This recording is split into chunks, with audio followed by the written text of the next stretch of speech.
Well, finally, we are live.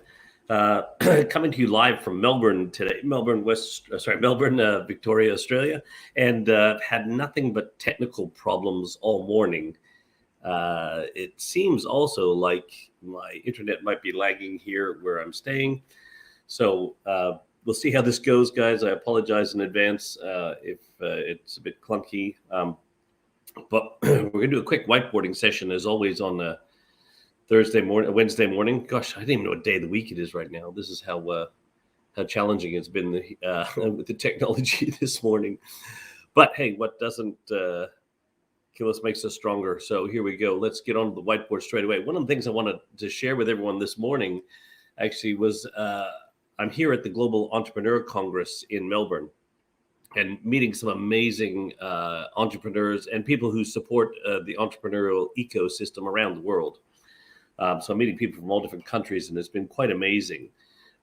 And a lot of the things or the conversations that I've been having with them is about their strategy and, how they're building their culture, their strategy of their organization. And but when we get into the conversation about strategy, a lot of people are still talking about, how they're going to grow their business, etc. And so I wanted to talk a lot about, taking your existing strategy and what you're doing with it. Or is it time that you rethink the way you think about strategy? So in today's crazy world that we live in, one of the things that we challenge people is not only that you need to reimagine your strategy, but you also need to reimagine how you think about strategy. How we used to do strategy in the past was fine because, we were in predictable cycles. We were, 10 years of this, then 10 years of that in terms of boom bust type cycles. They were fairly predictable. But we live in our generation's most uncertain of times these days, and things are happening a lot faster than they used to. We don't have 10-year cycles anymore. We don't even know how long the cycle lasts anymore, actually, to be honest. So as you think about your organization and the way we used to do strategy in a predictable arena, that's fine. But in a world where things are changing rapidly, you need to be able to have a strategy that will be fluid with that speed of change that's going to be happening in the world. I mean, they're suggesting, whether the science is right or not is irrelevant, but the concept is sound, is that all the changes we've had in the last 100 years, we're going to get those in the next 10. So the same amount is going to happen, so about 10 times as fast. So as an organization, as a leader, even as an entrepreneur of your business, you can't rest your laurels on your existing strategy that you've had for the past whatever years you've been in business. You might need to reimagine how you think about strategy as well. And that's really important to understand. So I wanted to do this simple little matrix that we created just to share with people. What's the difference between having your old thinking and your old strategy, or new thinking and a new strategy? And so I just want to run through that in today's whiteboard session with you guys.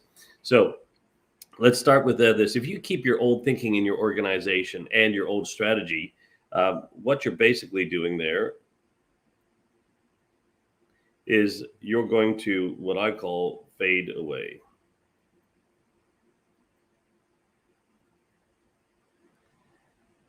This is like putting your head in the sand and thinking this too shall pass. Now, this is a really interesting thing where a lot of people are still today, I cannot believe it, still today can't wait for things to get back to normal. Or the next group of people are, well, this is the new normal. And let me assure you, it's not going to go back to normal in terms of how it was before. And this isn't just the new normal. It's not going to be like this forever either. This is what we would call the next normal.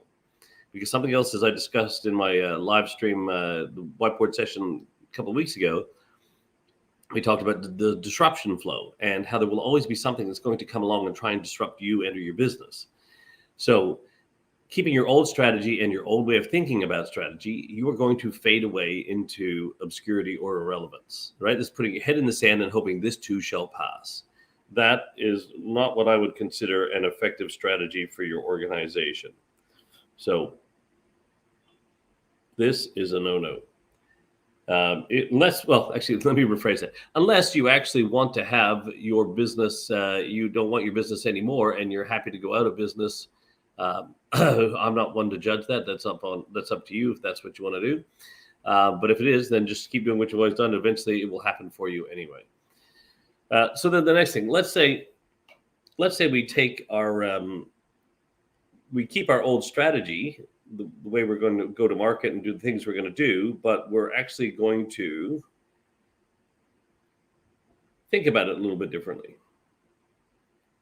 So this is what we call the innovation supporter. And this is where a lot of people are. They're going, okay, well, here's our strategy, but right now we're going to look at ways we can innovate our business. And you need to do that just to survive right now. That's the entry price of entry for survival. Is if you're not innovating and tinkering with your business to find a way to currently stay alive and survive, you're in big trouble. All right. So if you keep your old strategy but start thinking about your business differently, well, then you're going to be innovating, which is cool, and you will survive. Now, and quite a few people are playing in that space. Now, the other space where a lot of people are playing is they're keeping the way they think about the business the same way, but they're trying to come up with a new strategy. So they're in the growing phase, what I would call it. They're just so focused on growing their business.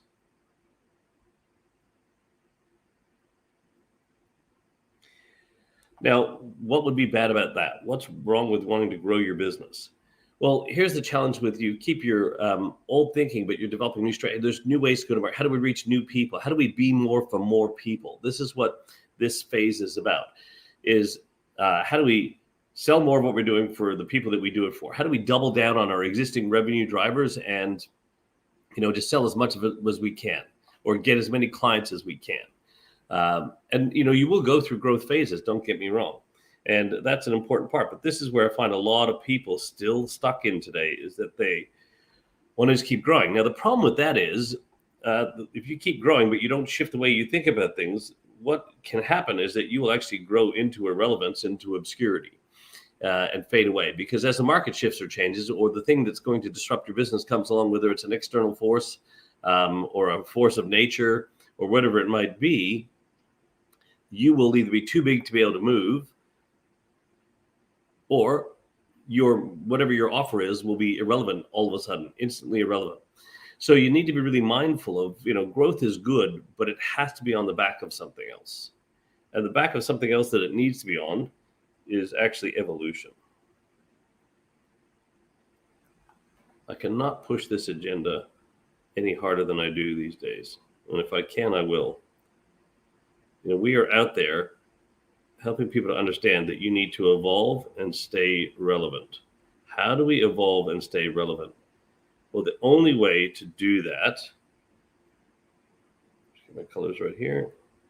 The only way for you to evolve and stay relevant in the hearts and minds of the people you choose to serve is not only to come up with a new strategy, but a new way of thinking. It's about finding new ways, increasing your capabilities and your capacity for greatness. You need to steadily and progressively increase the capabilities of your organization. Find new ways to serve your clients.